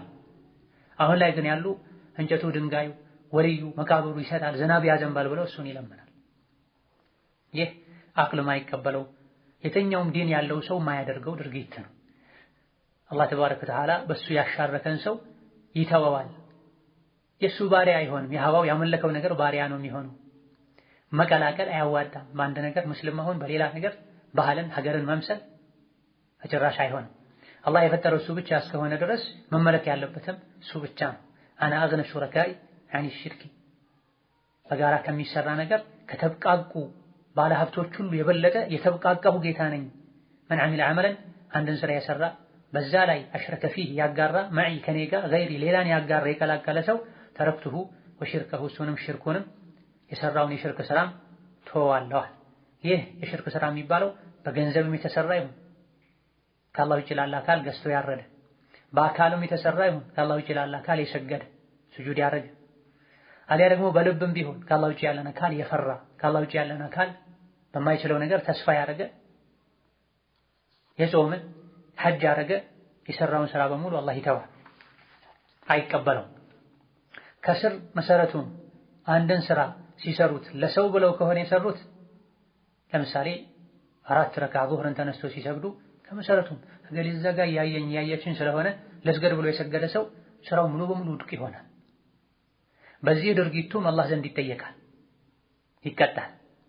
በመሰረቱ ስራውን ለአላህ ብሎ ጀምሮ ሳለ አጅር ፈልጎ ገብቶበት ሳለ ነገር ግን ከተወሰነ ጊዜ በኋላ ንያው ተበላሽቶ ለሰው ብሎ ቢቀጥልበት ለምሳሌ በተለምዶ አንድ ሶላት ለመስገድ የሚጨርስበት 5 ደቂቃ ከመሆኑ ጋር ሰው ሲያየው ቁርአኑን፣ ስጁዱን፣ ሩኩዑን ሰዎች ስለሚያዩት ብሎ ያስረዘመ ሰው ይህ ስራው ይበላሻል አይበላሽም? በዑለሞች መሃል ኺላፍ አለበት። የተወሰኑ ዑለሞች ያው ሙሉ ስራው ይበላሻል። በተለምዶ በ5 ደቂቃ የሚሰግድ ሰው ልክ ሶላቱን ሐርሞ አንደኛ ሁለተኛ ረካ ላይ ከደረሰ በኋላ ሰው እንደሚያየው ቢያውቅ ከዛ በኋላ ወደ 10 ደቂቃ 15 ደቂቃ ቢያረዝመው ሁሉም ስራው ሁሉም ሶላቱ ይበላሻል አይበላሽም? ኺላፍ አለበት። የተወሰኑ ዑለሞች አዎ ሙሉ ሶላቱ ይበላሻል በአላህ አሻርኳልና አላህ ደግሞ የተኛውንም ስራ ሰርቶ በእኔ ላይ ሌላን ያጋራ የቀላቀለ ለእኔ ብቻ መሰራት ያለበትን ለሌሎች የሰራ እሱንም ስራውንም ተዋለው ብሏልና ስራው ውድቅ ይሆናል ብሏል። ሌሎች ደግሞ አላህ ተባረከ ወተዓላ ሰዎችን አይበደልም ያሻረከበቱ ሰዎች ሲያዩት አሳምሮ የሰገደውና ከዛ በኋላ ያለው ይበላሻል፣ ከዛ በፊት ያለው አይበላሽም። ቁርአንም ላይ ሆኖ የሚባል ሰደቃም ላይ ሆኖ የሚባል ለብቻው ቁጭ ብሎ ወይም ሲጀምር ከሰውም ጋር ቢሆን ለአላህ ብሎ ከጀመረ በኋላ አንድ ጁዝ ከቀራ በኋላ ሰው ሲያየው ድምፁን አሳምሮ ረጋ ብሎ 2 ጁዝ 3 ጁዝ ቢቀራ ከዛ በኋላ ያለው ይበላሻል። ንያው ሳይበላሽ በፊት የቀራው አይበላሽም ብለሃል። ወከዛሊክ ለአላህ ብሎ መልካም ስራ እየሰራ ንያው ከተበላሸ በኋላ ንያውን እየታገለ ልቡን ለመሰብሰብ ንያውን ወደ አላህ ለማዞር እየጣረ የቀጠለ ሰው በመጣሩ ራሱ አጅር ያገኛል። ስራው የሚበላሸው ሪያውን ሰው እንዲያየልኝ ብሎ ማድረጉን ወደው ከተቀበሉትና ከቀጠሉበት ነው። ኢደን ማንኛውንም ስራ ስንሰራ ለአላህ ብቻ ብለን ልንሰራ ይገባናል። ሌላ ከቀላቀልንበት ለአላህም ነው ለነቢይም ነው ለአላህም ነው ለዱንያዊ ጥቅምም ነው ብለን ዒባዳን ካደረግን እንዲህ አይነቱን ስራ አላሁ ተባረከ ወተዓላ አይቀበልም፣ ውድቅ ያደርገዋል ከማንም የተብቃቃ ጌታ ስለሆነ። ስለዚህ አላህ ተባረከ ወተዓላ ጥርት ያለ ለሱ ብቻ ተብሎ የተሰራን ስራ እንጂ እንደማይቀበል ልናውቅ ይገባናል። የተኛውንም ስራ ከመጀመራችን ከመስራታችን በፊት ምን ፈልጌበት ነው፣ ምንድነው ለዚህ ያነሳሳኝ ልንል ይገባናል። ሁለተኛው ሐዲስ ኢነላህ ላ የናም አላሁ ተባረከ ወተዓላ አይተኛም የሚል ርዕስ ያለው ሐዲስ ነው። በመጀመሪያው ሐዲስ በዋነኝነት ተውሂድ ሩቡብያ ተነግሮናል፣ ኡሉሂያም ጭምር አላህ ብቸኛ የሆነ ፈጣሪ አድራጊ ነው። ሁሉን ነገር ያደረገው ሁሉን ነገር የሚመራው የሚጠብቀው እሱ ነው። በሁለተኛ ደረጃ ሁሉም መልካም ስራ መሰራት ያለበት ለሱ ብቻ ነው። በሱ ያሻረከ አላህ ይተወዋል፣ መልካም ስራውን አይቀበለውም። ይተዋል ማለት አኺራ አይጠይቀውም ማለት አይደለም፣ ይቀጣል። በሁለተኛው ሐዲስ ደግሞ ከተውሂድ ሩቡብያና ከተውሂድ ኡሉሂያ አስከተለው ሼኹ የአላህን ባህሪ ሲፋቱን የነገሩን። አላህ አይተኛም፣ ከባህሪው አንዱ አላህን ማወቅ የፈለገ እኛ የምናመልከው ጌታ አይተኛም፣ አያንቀላፋም። عن أبي موسى رضي الله عنه أبو موسى الأشعري الله ملكام سراچون يوددلاچونا كساچون እንደተላለፈው قال قالوا قام فينا رسول الله صلى الله عليه وسلم ነብዩ እኛ ፊት ቆሙ بخمس كلمات አምስት ቃላቶችን አምስት ምክሮችን ይዘው فقال قالوا إن الله لا ينام الله تبارك وتعالى አይተኛም ولا ينبغي له أن ينام መተኛትም አይገባውም። መተኛት የመሸነፍ የመድከም ባህሪ ነውና ምልክት ነውና። يخفض القسط ሚዛንን ዝቅ ያደርጋል፣ ويرفعه ወደ ላይም ከፍ ያደርገዋል። يرفع إليه ወደ አላህ ይነሳል። عمل الليل ማታ የተሰራ ስራ قبل عمل النهار ከቀጣዩ ቀን ስራ በፊት አላህ ጋር ይደርሳል።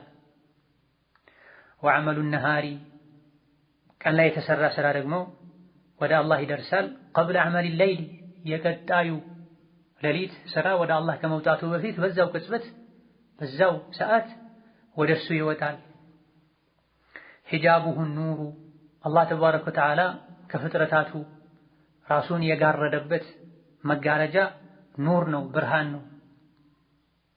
ለው ከሸፈሁ አላህን ተባረከ ወተዓላ ሰዎች እንዳያዩት የጋረደውን ብርሃን ለው ከሸፈሁ መጋረጃውን ለው ከሸፈሁ ይገልጠው ለአሕረቀት ያቃጠል ነበረ ሱቡሓቱ ወጅሂሂ የአላህ ተባረከ ወተዓላ የፊቱ ነጸብራቅ መንተሃ ኢለይህ በሰሩሁ እይታው የደረሰበትን ነገር በሙሉ ያቃጠል ነበረ ሚን ኸልቂሂ ከፍጥረታቱ ውስጥ አላህ ሰዎች የማያዩት የኑር መጋረጃ ስላለ ነው የተጋረደበት።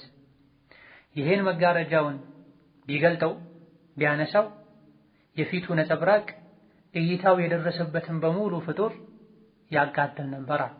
ረዋሁ ሙስሊም ይሄንንም ኢማም ሙስሊም የዘገቡት ሷሂህ ትክክለኛ ሐዲስ ነው። በዚህም ሼኹ ረሕመቱላሂ ዐለይህ አስማኡ ወሲፋትን ወደ ማብራራት ገብተዋል። በአላህ ተባረከ ወተዓላ ማመን የተሟላ የሚሆነው ሶስቱንም የተውሂድ ክፍሎችን ስናምን ነው። አንደኛው አላህን ተባረከ ወተዓላ በአድራጊነቱ በፈጣሪነቱ ብቸኛ ስናደርገው ከሱ እኩል ከሱ አብሮ ቅንጣትን እንኳን የምታከል ነገር የፈጠረ የለም። ይሄ ተውሂድ ሩቡብያ ይባላል። ከአላህ ውጪ ሚያበላ ሚያጠጣ ሚያመሽ ሚያነጋ ሚንከባከብ የለም። ይሄ የመጀመሪያው የተውሂድ አይነት። በዚህ ላይ ሁሉም ያምናል፣ የመካ ሙሽሪኮችም ያምናሉ። ሁለተኛው ዋናው ይሄን ሁሉ ብቻውን እንዳደረገው ሁሉ መመለክ ያለበትም እሱ ብቻ ነው። መማል ያለብን በሱ ብቻ ስም ነው። መሳል ያለብን ለሱ ብቻ ነው። ማረድ ያለብን እሱ ለፈቀደው እሱ ለወደደው ዓላማ ብቻ ነው። የሱን ስም አንስተን ብቻ ነው ባህሉ መጀር። ይሄ ዋናው የተውሂድ ክፍል። በዒባዳ በአምልኮት አላህን መነጠል፣ ከአላህ ውጭ ያሉ ዒሳን፣ መርየምን፣ ፋጢማን፣ ሌሎችን ወልዮችን፣ መሻይኾችን አለመጨመር፣ አለማጋራት ሁለተኛው ትልቁ የተውሂድ ክፍል ነው። ሶስተኛው አላህ ተባረከ ወተዓላ በስምና ባህሪያቱ ብቸኛ እንደሆነ እሱን የሚመስል እንደሌለ ማመን ነው። ለአላህ የሚገቡ ባህሪያት አሉ፣ የሙሉነት ባህሪያት ይባላል። ለአላህ ማይገቡ ከሱ ጋር አይሄዱም የሚባሉ ባህሪያት አሉ፣ የጉድለት ባህሪያት ይባላል። አላህ ከጉድለት ባህሪያት በሙሉ የጠራ ነው። ከዚህም አንዱ መተኛት ነው። ስለዚህ ነቢ ምን አሉ? ኢነላህ ላ የናም፣ አላህ አይተኛም አሉ። ኢነላህ ላ የናሙ አይተኛም፣ ወላ የንበጊ ለሁ አን የናም፣ መተኛትም አይገባው፣ ከሱ ጋር አይሄድማ። ለምን ካለን አላህ ሙሉ ነው፣ ቋሚ ነው፣ ሁሌም ሕያው ነው። ሞት ደግሞ እንቅልፍ ደግሞ የሞት ታናሽ ወንድም ነው፣ የመድከም ምልክት ነው። አላህ ደግሞ ሐዩን ቀዩም ነው፣ ሕያው ነው፣ ቋሚ ነው፣ አይደክም፣ አያንቀላፋምም ጭምር። ሁሌ የምንቀራው አያተል ኩርሲ ላይ አላሁ ላ ኢላሃ ኢላ ሁወል ሐዩል ቀዩም ላ ተእኹዙሁ ሲነቱን ወላ ነውም የሚል ቃል አለ። አላህ ተባረከ ወተዓላ ሕያው ነው፣ ቋሚ ነው። ሌሎችንም ቋሚ የሚያደርገው የሚያኖረው እሱ ነው። እንቅልፍም ይሁን ማንቀላፋት አላህን አይይዘውም፣ አይደርስበትም፣ አይነካውም ብላ አላህ ተባረከ ወተዓላ አይተኛም ሲባል የጉድለቱን ባህሪ ከአላህ ማራቅ ብቻ አይደለም የተፈለገው። ይሄ ለሁሌም የሚጠቅም ነጥብ ነው፣ ያዙት። አንድ ነገር ለአላህ የለውም አላህ ከዚህ የጠራ ነው ሲባል ከዛ ነገር ማጥራቱ ብቻ አላህ ከዚህ የጠራ ነው ማለቱ ብቻ አላህን ሙሉ አያደርግም። የአላህን ሙሉነት የሚገልጸው የለውም ተብሎ የተነገረውን ነገር ተቃራኒውን ለአላህ ስናጸድቅ ነው። ለምሳሌ አላህ አይበደልም ብንል ወላ የظሊሙ ረቡከ አሐዳ የቁርአን ቃል ነው። ጌታ ማንንም አይበድልም ማለት አለመበደሉ ብቻ የአላህን ሙሉነት የሚገልጽ አይደለም።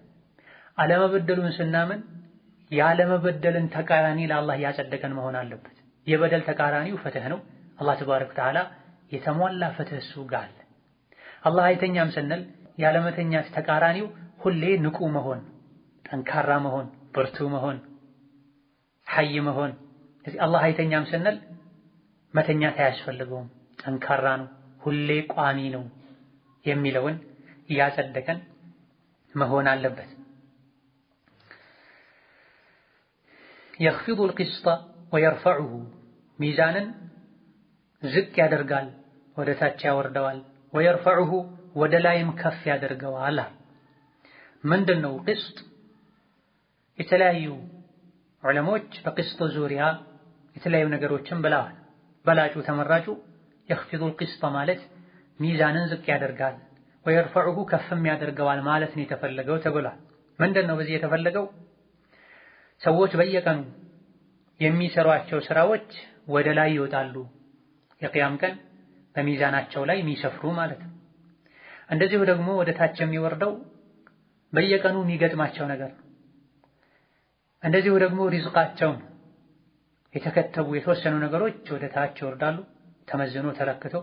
የሰሩ ስራ ደግሞ ወደ ላይ ይወጣል፣ የቂያም ቀን ሚዛናቸው ላይ ይሰፍር ዘንድ።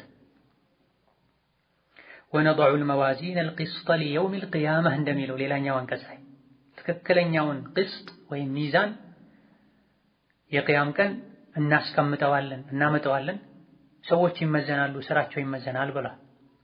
ይህ በእንዲህ እንዳለ የضع القسط ويرفعه የሚለው በፍትህም ተፈስሯል። ምድር ላይ የሆነ ጊዜ ላይ የተሟላ ፍትህ ይኖራል። ሰዎች ፍትሃዊ ሲሆኑ፣ አላህን ሲፈሩ፣ በእውቀት ሲመሩ። ወየርፈዑሁ የሆነ ጊዜ ላይ ደግሞ ሰዎች ሲጠሙ፣ ከእውቀት ሲርቁ ፍትህን አላህ ያነሳዋል፣ ያስወግደዋል፣ ይጠፋል። ይህ ሁሉ የሚሆነው በሰዎች በራሳቸው ምክንያት ወደ ፍትህ ሲጠጉ በፍትህ ነው ምኖረው መመራው ሲሉ አላህ የፍትህን በር ክፍት ያደርጋል። ፍትህ ይኖራል፣ ይሰፍናል። ፍትሃዊዎች ሲጠፉ ደግሞ ፍትህ ይጠፋል። يرفع إليه عمل الليل قبل عمل النهار وعمل النهار قبل عمل الليل ሰማይ ከምድር 500 ዓመት ይርቃል። ይሄ ቅርብ ያለው ሰማይ በየቀኑ ከኛ ጋር የሚውሉ የሚያድሩ መላእክቶች አሉ፣ የሰራነውን ስራ የሚመዘግቡ። ማታ ላይ ከኛ ጋር የሚያድሩ አሉ፣ ቀን ላይ ከኛ የሚውሉ አሉ። ሁለቱም ዐሱር ላይ ይገናኛሉ። ከኛ የዋሉት ሲወጡ ከኛ የሚያድሩት ሲመጡ ይገናኛሉ። አላህ ዘንድ ተባረከ ወተዓላ የቀኑን ሪፖርት ይዘው ሲወጡ እንዴት ናቸው ባሮቼ ብሎ አላህ ያወቀ ይጠይቃል ተብሏል። ትናንት ወደ እነሱ ስንሄድም ሲሰግዱ ነበር ያገኘናቸው ዐስርን።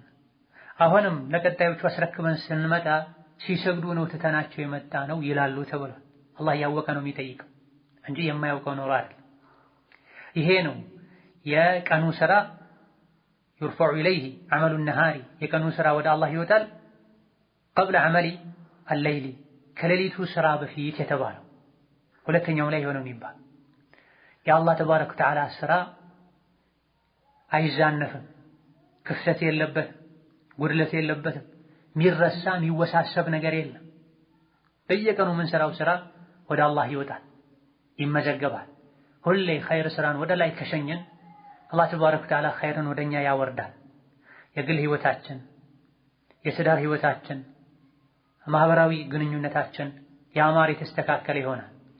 አላህን የምናስቆጣ ከሆነና በየቀኑ በየሌሊቱ መጥፎ ስራ ብቻ ከሆነ ወደ ላይ የሚወጣለን ወደኛ የሚወርደው መጥፎ ነገር ይሆናል። በላው፣ ግጭቱ፣ ጦርነቱ፣ ረሃቡ፣ ድርቁ ሰበቡ ከኛ ከሰው ልጆች ወደ ላይ የሚወጣው ነገር መጥፎ መሆኑ ነው። ሁሌ አላህን ብንፈራ፣ ኸይር ብንሰራ፣ እርስ በርሳችን ብንተዛዘን፣ ብንከባበር፣ ኸይር ብናስብ፣ የተራቡን ብናበላ፣ የታመሙን ብናሳክም፣ ቀልባቸው የተሰበረን አይዟችሁ ብንል፣ ምድር ላይ ብንተዛዘን ሰማይ ላይ አላህ ያዝንልናል፣ ረሕመቱን ያዘንበልናል። ይርሐሙ መን ፊል አርዲ ይርሐምኩም መን ፊስ ሰማእ ይርሐሙ መን ፊል አርዲ ይርሐሙኩም መን ፊስ ሰማእ የተባለው ለዚህ ምድር ላይ ላሉ ትዘኑ፣ ሰማይ ላይ ያለው ያዝንላችኋል ማለት። እኛ ስንተዛዘን አላህ ያዝናል። እኛ ስንጨካከን ደግሞ መጥፎ ነገር ይበዛብናል፣ በላው ይበዛብናል። የምንሰራው ከአላህ አይሰወርም፣ አይሸሸግም። መላእክቶች አሉ፣ ወኢነ ዐለይኩም ለሓፊዚነ ኪራመን ካቲቢነ ያዕለሙነ ማ ተፍዐሉን እንዳሉ። እንዲሁ ለዋዛ ለጨዋታ የተፈጠራችሁ እንዳይመስላችሁ። አንዲትን ቃል እንኳ ብትናገሩ የሚጽፍ መላኢካ አለ። የተከበሩ እናንተን የሚከታተሉ የሚጠብቁ መላኢኮች አሉ፣ ጸሐፊዎች ናቸው። የተከበሩ ናቸው፣ አክብሯቸው። እነሱን እንኳን አላከብርም ብትሉ ግድ የለም፣ የምታደርጉትን ሁሉ ይመዘግባሉ። በየጊዜው ወደ አላህ ይወጣል። የቂያም ቀን የተሰራው ስራ በሙሉ ተሰብስቦ ለሰሪው ይቀርብለታል። ሃኡ ሙቅረኡ ኪታቢያ፣ እንኩ መጽሐፌን አንብቡልኝ ብሎ የሚኮራ የሚደሰት አለ፣ ቀድሞ ስላወቀ ስለተዘጋጀ። ያ ለይተኒ ለሙተ ኪታቢያ፣ ምን ነው የሥራ መዝገቤን ባልተሰጠው ከዛው ሞቼ በቀረሁ የሚልም አለ። በየቀኑ የሥራው ስራ ወደ አላህ ይወጣል፣ አላህ ያየዋል የሚል ሰው ሊጠነቀቅ ይገባዋል።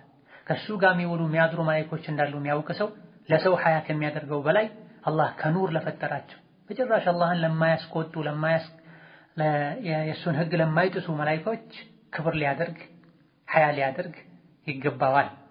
ሒጃቡሁ ኑሩ የአላህ ተባረከ ወተዓላ ከሰዎች የተጋረደበት መጋረጃ አኑሩ ብርሃን ነው። ለው ከሸፈሁ ለአሕረቀት ሱቡሓቱ ወጅሂ አላህ መጋረጃውን ቢገልጠው ለአሕረቀት ያቃጥል ነበረ። ሱቡሓቱ ወጅሂ የፊቱ ነጸብራቅ መንተሃ ኢለይህ በሰሩሁ እይታው የደረሰበትን ቦታ በሙሉ ሚን ኸልቂሂ ከፍጥረታቱ ሰማይ፣ ምድር፣ ዓርሽ፣ ኩርሲ፣ ውሃ፣ ባህር ሁሉ ነገር መክሉቅ ነው። እነዚህ መክሉቆች በሙሉ የአላህ የፊቱ ነጸብራቅ ያቃጥላቸው ነበር። ሱብሓነላህ። ይህን የሚያውቅ አላህን ተባረከ ወተዓላ ሊያከብር ሊፈራው ይገባል። የአላህ ተባረከ ወተዓላ እይታ ማይዘልቅበት ስፍራ የለም፣ ለእይታው ገደብ የለው፣ ሁሉንም ነገር ያያል። ወሁወ ሰሚዑ አልበሲር። አልበሲር ማለት ሁሉንም ያይ ማለት። የሌሊት ጨለማ ላይ ጥቁር ድንጋይ ላይ የምትራመድን ትንሽዬ ጉንዳን ኮቴዋን ያያል፣ አቅጣጫዋን ያውቃል። በረሃ ላይ የሚወድቅን የዛፍ ቅጠል መች የት እንዴት እንደወደቀ ያውቃል። ወማ ተስቁጡ ሚን ወረቀቲን ኢላ ያዕለሙሃ። ባህር ውስጥ ያሉ ነገሮችን ያውቃል። አላህ ተባረከ ወተዓላ ሒጃቡ ኑር ነው። ኑሩን ቢገልጠው እይታው የደረሰበት መኽሉቅ በሙሉ ተቃጥሎ ያልቅ ነበር። ታዲያ እንዴት ነው የቂያም ቀን አማኞች የሚያዩት አላህን? ያዩታል። ማየት የሚችሉበትን አቅም አላህ ይሰጣቸዋል።